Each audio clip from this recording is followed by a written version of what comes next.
नमस्कार दोस्तों, you and वीडीवी पर आप सभी का एक बार फिर से बहुत बहुत स्वागत है। सभी मुख्य समाचार, ब्रेकिंग न्यूज अपडेट सामने निकल के आ रहे हैं दोस्तों। दिन भर की बड़ी खबरें हैं, आगे एक एक करके इसी वीडियो में जानेंगे। तो वहीं दोस्तों, खबरों की तरफ चलने से पहले अगर आप लोगों ने अभी तक हमारे यूट्यूब चैनल को सब्सक्राइब नहीं किया है तो चैनल को अभी सब्सक्राइब करके बेल के आइकन को जरूर दबाइए दोस्तों। और किसानों के समर्थन में कमेंट बॉक्स में कमेंट जरूर कीजिएगा। जय जवान जय किसान, तीनों ही काले कानून रद्द करो। पहली बड़ी खबर आप लोगों को बताते चले, मोदी के इस्तीफे की मांग वाली ऑनलाइन याचिका पर रातों रात 4 लाख से अधिक हस्ताक्षर। जी हां दोस्तों, पश्चिम बंगाल में भाजपा की हार के बाद याचिका में केंद्र से मोदी शासन को हटाने की मांग की गई है। change.org की याचिका में मांग की गई है कि प्रधानमंत्री कोविड-19 संकट से बचने के कुप्रबंधन की जिम्मेदारी लें। सोशल मीडिया पर आए दिन हैशटैग रिजाइन मोदी को ट्रेंड करवाया जा रहा है, क्योंकि मोदी सरकार के द्वारा कोविड की दूसरी लहर के दौरान नागरिकों को उनके हाल पर छोड़ दिया गया, जो कि पूरी तरीके से गलत है। नागरिक जिन्हें कोविड-19 है या परिवारों के सदस्यों को परेशानी है, वे सोशल मीडिया पर ऑक्सीजन, अस्पताल के बेड, एम्बुलेंस, दवाइयों, यहां तक कि भोजन के लिए सामाजिक संगठनों, नागरिकों के समूहों से अपील कर रहे हैं। तो वहीं शायद यह त्याग की ही भावना है जिसने 4 लाख से अधिक नागरिकों को change.org याचिका पर हस्ताक्षर करने के लिए प्रेरित किया है, जिसमें मांग की गई है कि प्रधानमंत्री मोदी को इस्तीफा दे देना चाहिए, क्योंकि वे नागरिकों की जान बचाने में विफल साबित हो रहे हैं और इसी वजह से विदेशी मीडिया में छाए हुए हैं।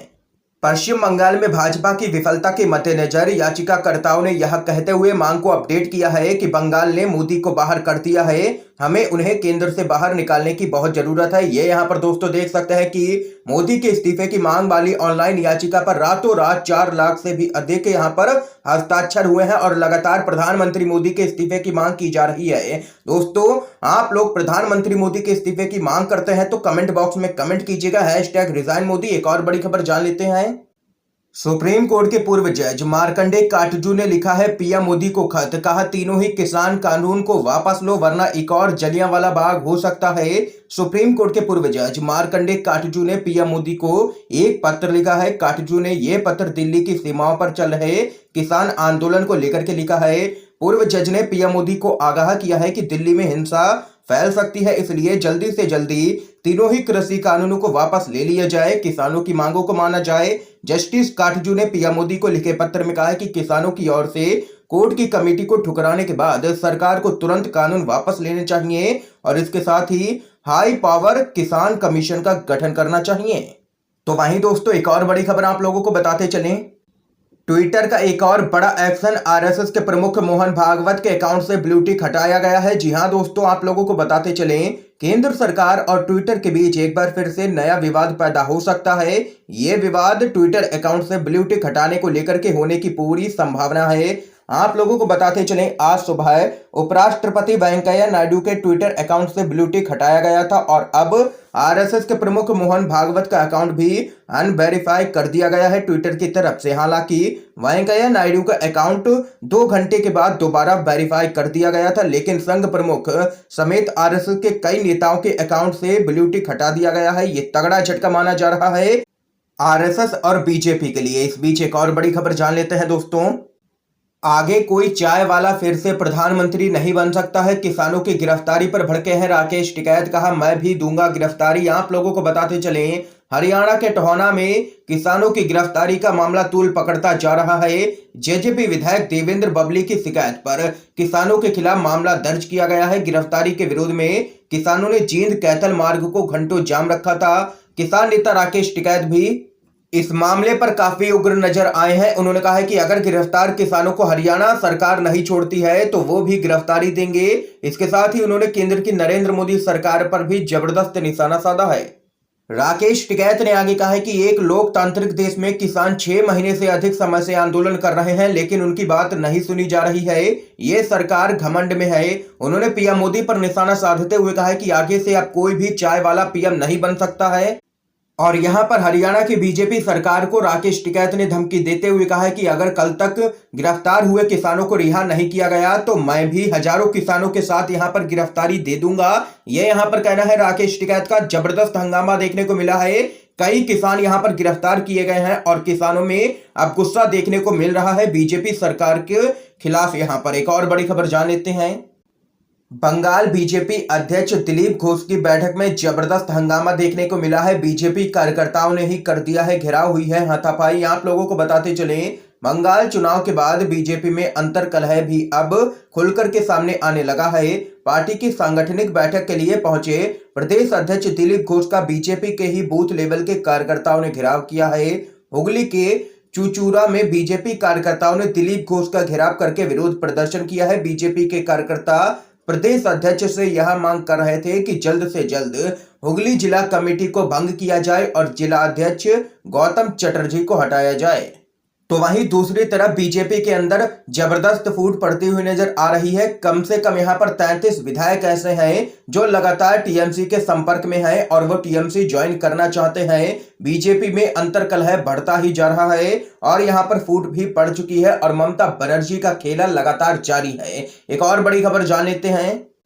बंगाल में मोदी पर फिर भारी पड़ा है ममता का खेला, पीएम की जगह दिखेंगी दीदी। आप लोगों को बताते चलें, पीएम मोदी की फोटो को यहां पर कोरोना वैक्सीन सर्टिफिकेट से हटा दिया गया है ममता बनर्जी की तरफ से।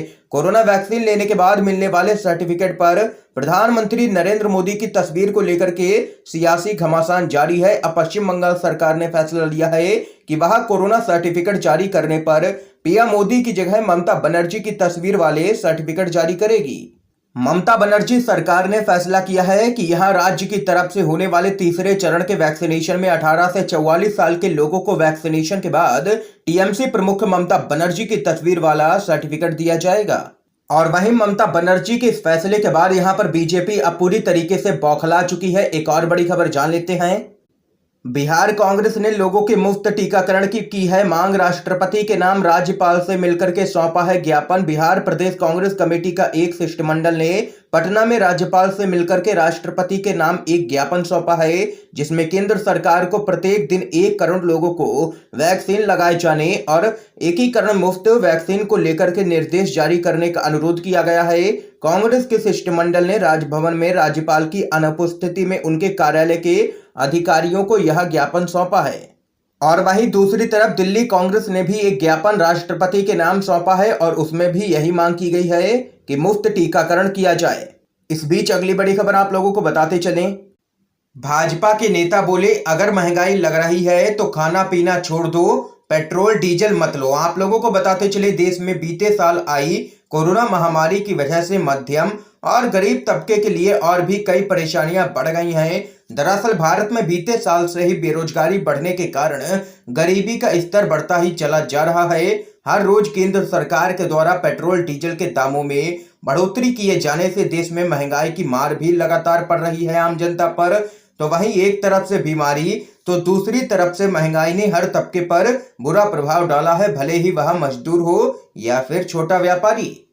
इसी बीच छत्तीसगढ़ के पूर्व मंत्री और भाजपा के नेता ब्रजमोहन अग्रवाल के द्वारा दिए गए एक बयान ने राज्य में सियासी सरगर्मियां तेज कर दी हैं। दरअसल बीजेपी के पूर्व मंत्री ब्रजमोहन अग्रवाल ने कहा है कि अगर लोगों को लग रहा है कि देश में महंगाई बढ़ रही है तो वह खाना पीना छोड़ दें और पेट्रोल भी भरवाना छोड़ दें। इस बयान के बाद भाजपा के नेता ब्रजमोहन अग्रवाल विपक्षी दलों के निशाने पर आ गए हैं। इस मामले में कांग्रेस के नेता जीतू पटवारी ने बीजेपी और देश के प्रधानमंत्री नरेंद्र मोदी पर तंज कसा है। उन्होंने कहा है कि ये हैं छत्तीसगढ़ भाजपा सरकार में कैबिनेट मंत्री रहे ब्रजमोहन और कह रहे हैं कि जिन्हें महंगाई राष्ट्रीय आपदा लग रही है वह लोग खाना पीना छोड़ दें, अन्न त्याग दें, पेट्रोल डीजल का उपयोग बंद कर दें। मोदी जी, यह अहंकार आप ही से प्रेरित है। जनता के जख्मों पर नमक कब तक छिड़कोगे आप?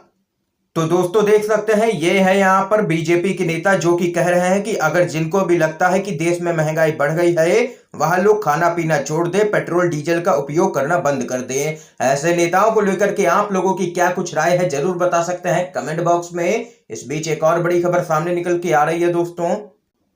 केंद्र ने भ्रम में रहते हुए अपने कामों का श्रेय लेने पर ध्यान केंद्रित किया, जिस वजह से कोरोना फैला है।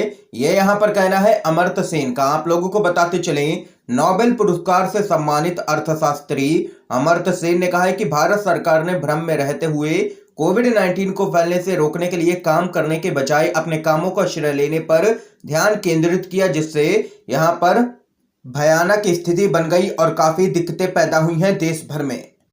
तो वहीं एक और बड़ी खबर जान लेते हैं। सेंट्रल विस्टा प्रोजेक्ट की जद में मस्जिद। आम आदमी पार्टी के विधायक अमानतुल्लाह खान ने पीएम मोदी को लिखा है पत्र, कहा इसे ना छुआ जाए। आप लोगों को बताते चले, सेंट्रल विस्टा प्रोजेक्ट का काम जोरों पर है, लेकिन जब से यह प्रोजेक्ट शुरू हुआ है इसको लेकर के रोज एक नया विवाद देखने को मिल रहा है। ताजा मामला लुटियंस क्षेत्र में आने वाली कुछ मस्जिदों को लेकर के है, जो प्रोजेक्ट की जद में आ सकती हैं। आम आदमी पार्टी के विधायक और दिल्ली वक्फ बोर्ड के अध्यक्ष अमानतुल्लाह खान ने इसको लेकर के प्रधानमंत्री मोदी को एक पत्र लिखा है और यहां पर अमानतुल्लाह खान ने प्रधानमंत्री मोदी से आश्वासन मांगा है कि लुटियंस क्षेत्र में विरासत मस्जिदों को नहीं छुआ जाए। आम आदमी पार्टी के विधायक के मुताबिक कई पुरानी मस्जिदों को संभावित नुकसान हो सकता है। ऐसे में उनकी तरफ से केंद्र से 10 दिन के भीतर जवाब मांगा गया है।